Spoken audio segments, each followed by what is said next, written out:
We have a big holiday coming up. What would that big holiday be coming up soon? Thanksgiving. We had a couple of people with, comedy at the first service that said Christmas. That's true, Christmas is coming up, but we have another holiday first, Thanksgiving. The day that we set aside on our calendar to give thanks to God for all of the goodness that God has poured into our lives.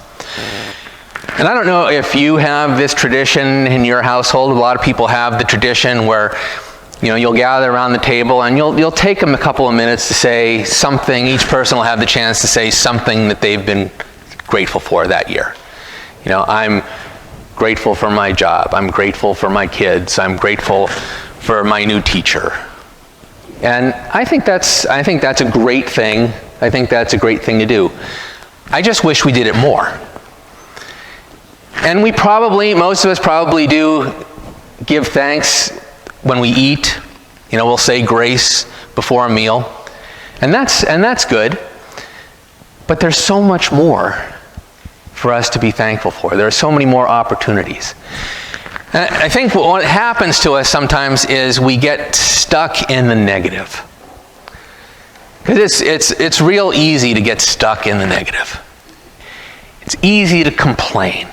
It's easy to see the things that don't work.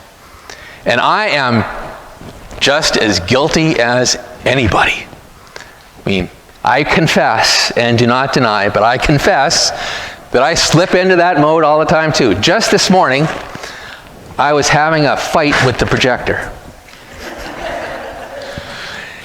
And I was getting all worked up about it, and this isn't going to work, and I promised that I would show this video, and just getting all frazzled. And why? Why? Maybe I should just be thankful that we have the technology to do it. Maybe I should just be thankful that so many people send these boxes all over the world to kids in need. And that changes the whole thing. That changes the whole view. Thank you can be profoundly empowering for us and the people around us. Wouldn't you rather be around grateful people than people that are looking at the negative all the time? I'll give you a hint. Other people think that way too. They would much rather be around grateful people than people that are always focusing on the negative. And I'm not saying that we should pretend that everything's great. I'm not saying that we should fake it. I'm just saying we should realize the goodness that God pours into our lives, because it really is there. And the main thing is what's in the psalm that Cheryl read. Give thanks to the Lord, for he is good, for his steadfast love endures forever. And just in case you didn't get it the first time, she said it 7 times. His steadfast love for you endures forever. You are a beloved child of God. And that is something that we could all be grateful for. That is something we could all be genuinely grateful for, because we know that we're cared for, we know that we're not alone, and we know how this story ends. That it ends in healing, that it ends in restoration, that it ends in blessing, even with all the bumps along the way. And see, when we're in that place of gratitude, I think gratitude, a practice of gratitude, probably is the most powerful thing that we could do.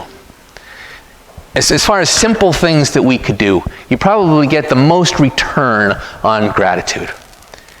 Because it really does change the way that you look at the world. This story about the 10 lepers, I think that story is in the Bible just to illustrate the power of thank you. And here's the thing. The 10 lepers cry out to Jesus. Jesus heals them all. They're all cleansed. And he says to them, go show yourselves to the priest. So they're all doing what Jesus said. One of them turns around and runs back falls at Jesus' feet and says, thank you.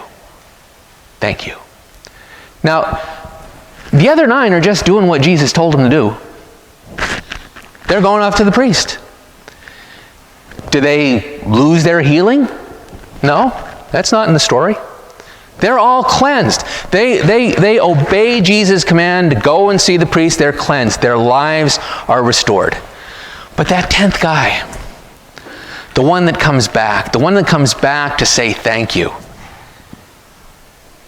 he's the one that gets the deeper connection with Jesus. He's the one that sees even more clearly how good God is. And see, that's the power of the thank you, is that it opens our eyes. It opens our eyes to the level of goodness that's really there. Because a lot of times we'll miss it. We just won't see it. And we might think, well, there's so much in life that weighs us down. And there are so many things that are confusing. And there are so many times where we wonder why things happen, or even what we're doing. But see, here's the other gift that God gives us, for which we can say thank you. And that really does change the way the world is. And that is, you can say, well, what's my purpose? I don't know what my purpose is. I don't know what God wants me to really do with my life. What should I be doing? You're saying, yeah, guy up front in the robe. Yeah, people like you can say, well, God called me to do this. But the reality is we all have the same call. We all have the same basic purpose, and that is to love the Lord your God with all your heart, with all your soul, with all your mind, with all your strength, and to love your neighbor as yourself. But that's our purpose. That's for me. That's for you. We all do it in different ways. We all live that out with different details. But we can all be grateful that we're empowered to do that. That we have grace in our lives. That we have God in our lives. That we have love in our lives. We can be grateful for that. And the thing is the more that we say thank you, the more that we see those things. The more that we experience gratitude, the more we experience grace. And not just for ourselves, but for the people around us, because they're invited to see it too. That's the amazing power of those 2 little words. Those 2 little words that most of us learned before we were 2. We just have to use them to tap in to one more amazing gift of God. Thanks be to God.